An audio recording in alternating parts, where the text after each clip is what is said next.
Same പരിപാടി നിങ്ങൾ ചെയ്തോ, വേറൊരു ലൊക്കാലിറ്റിയിൽ ചെയ്തോ. ഈ കടേൻ്റെ ഇപ്പോൾ ഇവിടെ ഒരു ഷവായൻ്റെ കട ഉണ്ട്, അതിന് തൊട്ടടുത്ത് തന്നെ കൊണ്ടുപോയിട്ട് വേറൊരു ഷവായൻ്റെ കട ഇട്ട് എന്നിട്ട് അവനെ പൊട്ടിക്കാൻ വേണ്ടിയിട്ട് അവിടുത്തേക്കാട്ടിൽ 10 രൂപ റേറ്റ് കുറച്ചിട്ട് ഇവിടെ കൊടുക്കുക. എന്തൊക്കെ ചെങ്ങായിമാരാണില്ലേ മലയാളികൾ, ഓരോ മെൻറ്റാലിറ്റികളൊന്ന് ആലോചിച്ച് നോക്ക്.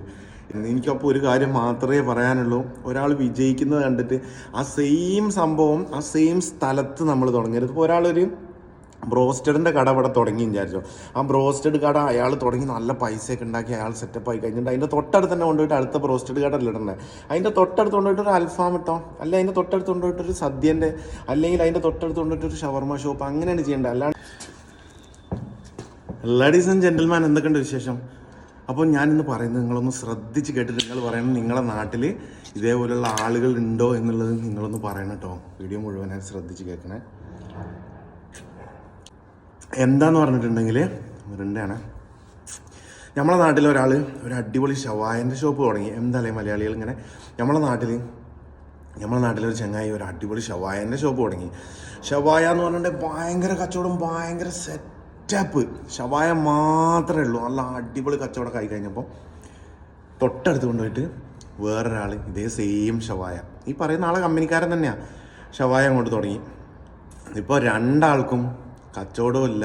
മറ്റവനെ പൊട്ടിക്കാൻ വേണ്ടി ഇവനെ പൊട്ടിക്കാൻ വേണ്ടി അവനും കളിച്ച് രണ്ടാളും പൂട്ടി, കടപ്പടി പിന്നെ ഒരു കുറിപ്പടിയായി, ആ കടിയിലായിപ്പോയി. അപ്പോൾ എനിക്ക് പറയാനുള്ളത് പറഞ്ഞിട്ടുണ്ടെങ്കിൽ, ഇപ്പോൾ ഒരാളൊരു ബിസിനസ് ചെയ്ത് ഇങ്ങനെ വിജയിച്ച് നിൽക്കുകയാണെങ്കിൽ നമ്മൾ അതേ സെയിം ബിസിനസ് അല്ല ചെയ്യേണ്ടത്. ഇപ്പോൾ ഒരാൾ ഈ ഷവായൻ്റെ ഒരു ഷോപ്പ് തുടങ്ങി വിചാരിച്ചോ, അപ്പോൾ അതിൻ്റെ തൊട്ടടുത്ത് തന്നെ കൊണ്ടുപോയിട്ട് നമ്മൾ വേറൊരു ഷവായൻ്റെ ഷോപ്പ് അല്ല മുത്തുമണികളെ ഇടേണ്ടത്. നമ്മളിപ്പോൾ ഒരാളൊരു ഷവായൻ്റെ ഒരു ഷോപ്പ് ഇപ്പോൾ ഓൾറെഡി നമ്മളെ നാട്ടിലുണ്ട്. അപ്പോൾ ആളുകൾക്ക് പിന്നെയും ഷവായ അല്ല വേണ്ടത്, പിന്നെ തൊട്ടടുത്തൊരു അൽഫാമിൻ്റെ ഷോപ്പ് ഇടുക, അല്ലെങ്കിൽ ഒരു തന്തൂരി ചിക്കൻ്റെ ഷോപ്പ് ഇടുക, അല്ലെങ്കിൽ ഒരു ഷവർമേൻ്റെ ഷോപ്പ് ഇടുക, അങ്ങനെയാണ് ചെയ്യേണ്ടത്. ഇത് നമ്മൾ ചെയ്യുന്നതെന്ന് പറഞ്ഞിട്ടുണ്ടെങ്കിൽ, ഇപ്പോൾ ഒരാൾ രക്ഷപ്പെട്ട് നിൽക്കുമ്പോൾ അവൻ രക്ഷപ്പെട്ട് ഞാനും പോയിട്ട് ആ സെയിം പരിപാടി ചെയ്യാമെന്ന് വിചാരിക്കരുത്. സെയിം പരിപാടി നിങ്ങൾ ചെയ്തോ, വേറൊരു ലൊക്കാലിറ്റിയിൽ ചെയ്തോ. ഈ കടേൻ്റെ ഇപ്പോൾ ഇവിടെ ഒരു ഷവായൻ്റെ കട ഉണ്ട്, അതിന് തൊട്ടടുത്ത് തന്നെ കൊണ്ടുപോയിട്ട് വേറൊരു ഷവായൻ്റെ കട ഇട്ട് എന്നിട്ട് അവനെ പൊട്ടിക്കാൻ വേണ്ടിയിട്ട് അവിടുത്തേക്കാട്ടിൽ 10 രൂപ റേറ്റ് കുറച്ചിട്ട് ഇവിടെ കൊടുക്കുക. എന്തൊക്കെ ചെങ്ങായിമാരാണില്ലേ മലയാളികൾ, ഓരോ മെൻറ്റാലിറ്റികളൊന്ന് ആലോചിച്ച് നോക്ക്.